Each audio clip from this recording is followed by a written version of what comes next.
তো ছোট্ট একটি গজল পরিবেশন করে শোনাবো, তারপরে ওই ডুয়েট কণ্ঠে কমিটির গজল এবং এই বাপ মার গজলটা আমরা গেয়ে শোনাবো ইনশাআল্লাহ। কবি লিখছে দেখুন। अल्लाह अल्लाह अल्लाह अल्लाह अल्लाह अल्लाह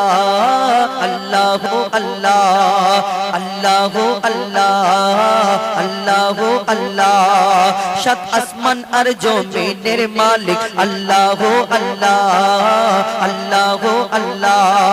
शत आसमान और जमीনের मालिक अल्लाह अल्लाह अल्लाह अल्लाह সূর্যের ওই কিরণের মালিক আল্লাহ আল্লাহ আল্লাহ আল্লাহ আকাশ ভরা ওই তারার মালিক আল্লাহ আল্লাহ আকাশ ভরা ওই তারার মালিক আল্লাহ আল্লাহ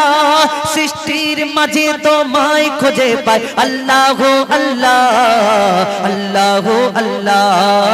আল্লাহ আল্লাহ আল্লাহ আল্লাহ আল্লাহ আল্লাহ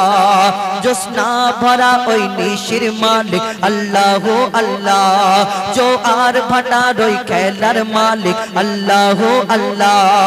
হায়াত মৌতের মালিক আল্লাহ আল্লাহ হায়াত মৌতের মালিক আল্লাহ আল্লাহ যা চাও তুমি তা করতে পারো আল্লাহ আল্লাহ আল্লাহ আল্লাহ আল্লাহ আল্লাহ আল্লাহ আল্লাহ আল্লাহ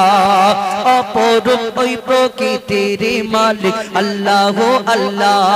ঝরনা ঝরে সুরে সুরে গায় আল্লাহ আল্লাহ সুবিশাল ওই অরণ্যের মালিক মুজিবুলের ঘর জিকির তুমি আল্লাহ আল্লাহ মুজিবুলের ঘর জিকির তুমি আল্লাহ আল্লাহ মন গহীনে পাক জবান তুমি আল্লাহ আল্লাহ আল্লাহ আল্লাহ আল্লাহ আল্লাহ আল্লাহ আল্লাহ আল্লাহ আল্লাহ আল্লাহ আল্লাহ আল্লাহ। এবার